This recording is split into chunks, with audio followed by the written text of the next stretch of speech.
સ્વજનો અને મિત્રો, આજે જૈન ધર્મના ક્ષમાપન પર્વની થોડીક વાત કરવી છે. દરેક ધર્મ પોતાની ભૂલ કે પોતાના અપરાધ માટે ક્ષમા માગવાની વાત તો કરે છે અને સ્વીકારે છે, પણ ક્ષમા માગવા માટે અને ક્ષમા આપવા માટે એક વિશિષ્ટ પર્વ જો કોઈ ધર્મ પાસે હોય તો એ માત્ર જૈન ધર્મ પાસે છે. ક્ષમાપના પર્વ એ જૈનની આગવી ઓળખ છે એમ કહેવામાં પણ કોઈ અતિશયોક્તિ નથી. હું માનું છું કે ક્ષમા આપવી અને ક્ષમા માગવી બંને બહુ મહત્ત્વની વસ્તુ છે. કપડું મેલું થયું હોય, ગંદુ થયું હોય તો એને ધોવું પડે, એમ મન કે હૃદય કે આત્મા કોઈ પણ પ્રકારના કષાય વગેરેથી મલિન થયું હોય તો એને ક્ષમાપના દ્વારા સાફ કરવું જોઈએ. ક્ષમાપના એવો એક સરસ ડિટર્જન્ટ પાવડર છે કે જે આત્માને મળરહિત કરે છે.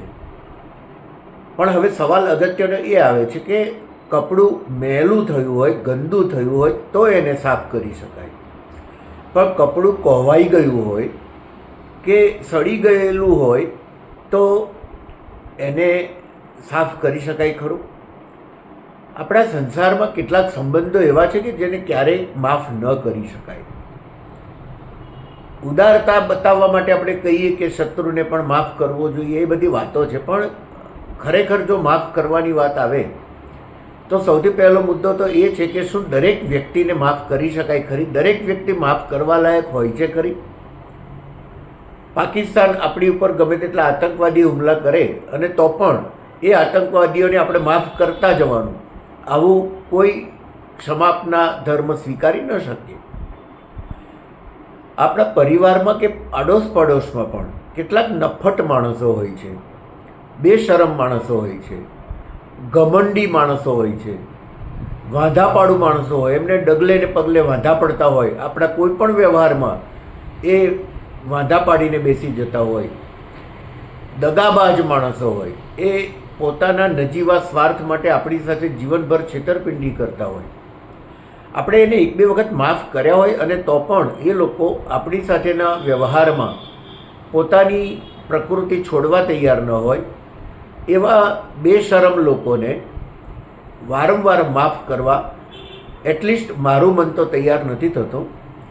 હું જૈન ધર્મના ક્ષમાપન પર્વનો અત્યંત આદર કરું છું અને સાથે સાથે એ પણ કહેવા ઈચ્છું છું કે ક્ષમાપના જ્યાં ને ત્યાં વેડફી મારવાની ચીજ નથી. જેમ કિંમતી વસ્તુ કોઈ સામાન્ય માણસના હાથમાં આપણે ન આપીએ.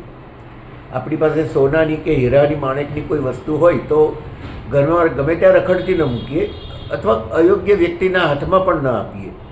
તો ક્ષમાપના બહુ અણમોલ ચીજ છે. જો એક સામાન્ય ફાલતુ દગાબાજ ઘમંડી વાંધાપાડું માણસોના સામે પણ રજૂ કરવામાં આવે તો એમની લુચ્ચાઈ વધતી જાય અને આપણે હંમેશા નુકસાન વેઠવું પડે. ક્ષમાપના માત્ર સમજદાર વ્યક્તિ સાથે હોય, સહધર્મી વ્યક્તિ સાથે હોય, આપણા અપરાધ કે આપણી ભૂલના પ્રાયશ્ચિત રૂપે હોય ત્યાં સુધી એ સ્વીકાર્ય છે. પણ સામેની વ્યક્તિ ઈરાદાપૂર્વક આપણી સાથે કશુંક ખોટું કરતી હોય તો એને માફ કરવા હું તૈયાર નથી. મારી દૃષ્ટિએ ક્ષમાપના પર્વ બહુ ભવ્ય છે, બહુ મહાન છે અને એનો દુરુપયોગ ન થાય, એનો માત્ર પાખંડ રૂપે કે દંભ રૂપે પ્રયોગ ન થાય, એ દિશામાં આપણે ફરીથી વિચાર કરવો જોઈએ. આ વાત આપને ગમશે એમ માનું છું. એટલે ફરીથી મળીશું અને વારંવાર મળતા રહીશું. આભાર.